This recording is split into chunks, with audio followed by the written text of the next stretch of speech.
Bonjour tout le monde et bienvenue à cette présentation vidéo. Je m'appelle Akwa François Bertrand. Je vais vous parler des finances publiques, ou du moins un des aspects des finances publiques qui concerne la transparence et la bonne gouvernance. Pour améliorer le rapport que j'ai avec vous, je voudrais vous dire que je suis inspecteur des impôts, ancien cadre de la Banque centrale, et j'ai pris ma retraite comme chef de programme des Nations Unies.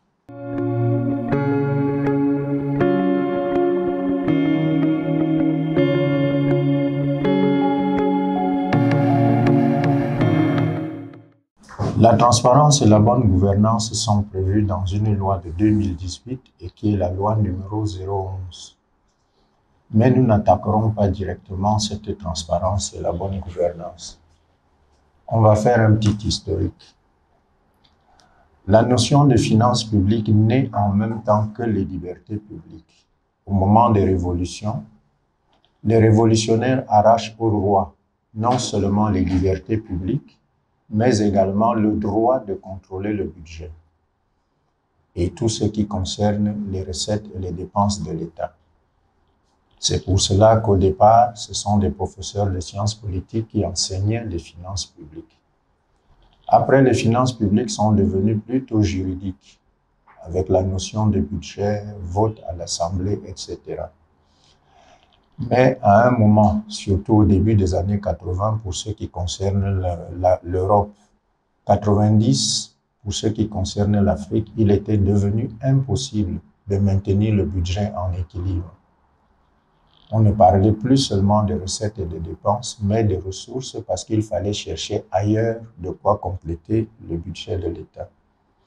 Et depuis ce temps-là, avec le déficit budgétaire, les finances publiques et le budget sont devenus des notions économiques, économétriques même et macroéconomiques. Tout le monde s'intéresse à l'aspect comptable du budget. Mais le budget a quelque chose également qui fait en sorte qu'il soit efficace. C'est sa gestion qui doit être transparente et axée sur la bonne gouvernance. Je fais référence, comme je l'ai dit, à la loi de 2018, la numéro 011, qui est apparue au mois de juillet de l'année donc 2018. Cette loi fixe d'abord un principe, c'est que les finances publiques, tant que les recettes que les dépenses, doivent être assises sur la loi. On ne peut dépenser qu'au regard d'une loi et on ne peut prendre des recettes qu'au regard d'une loi. Il n'y a pas autre chose qui puisse autoriser l'État à lever des fonds, sinon la loi.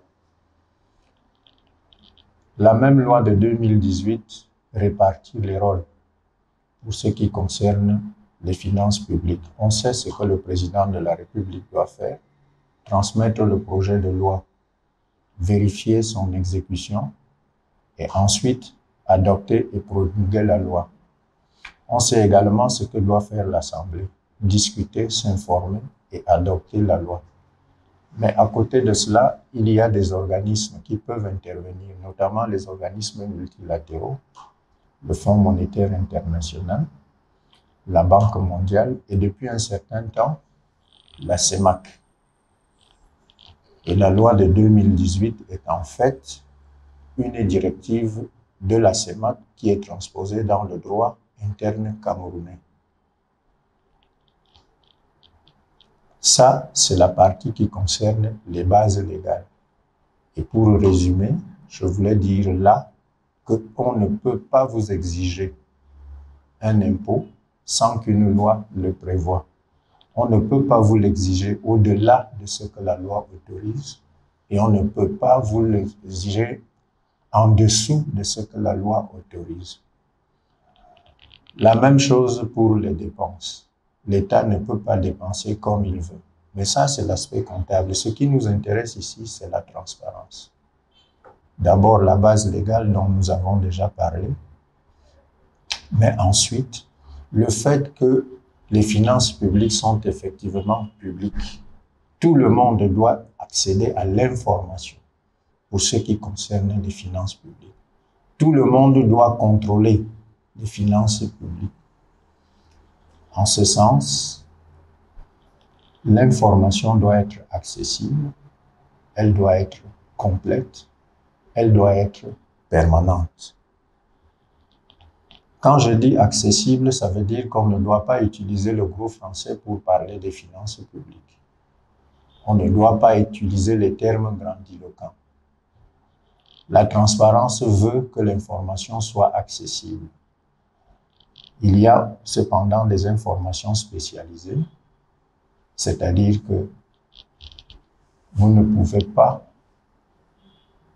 pour le FMI, oublier de respecter ce qu'il demande. Vous ne pouvez pas, pour la Banque mondiale, ne pas respecter ce que l'on vous demande là-bas. Donc, la transparence équivaut à l'accessibilité de l'information, à la complétude de l'information et à la permanence de l'information. L'information concernant les finances publiques peut être orale ou écrite.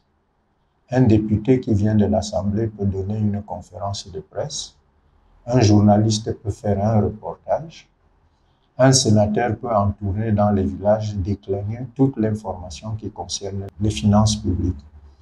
Elle peut également être écrite. Le ministre des Finances est obligé, de par la loi, de publier tout ce qui concerne l'exécution des finances publiques, leur préparation et leur adoption. L'autre côté de la transparence dans les finances publiques, l'autre pendant est la bonne gouvernance. La bonne gouvernance repose non pas sur les qualités comptables des agents, mais sur leur intégrité. Il y a une attitude morale que l'on doit avoir quand on gère les finances de l'État. Il faut une discipline. Les agents de l'État, à quelque titre que ce soit, doivent être les premiers à respecter les prescriptions de la loi.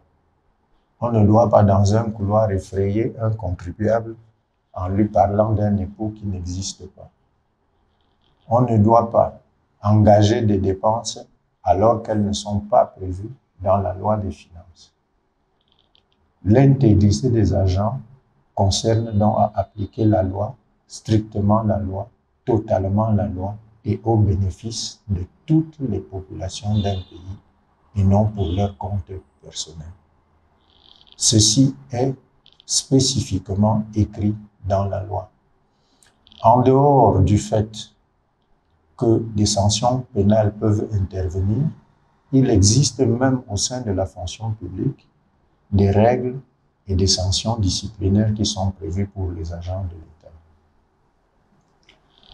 Le corpus transparence, le corpus gouvernance est contrôlé par des institutions de l'État. Le Conseil de discipline budgétaire et comptable, l'Inspection générale de l'État et maintenant la Cour des comptes. Une fois que le budget est exécuté, il doit être adopté, certifié par la Cour des comptes.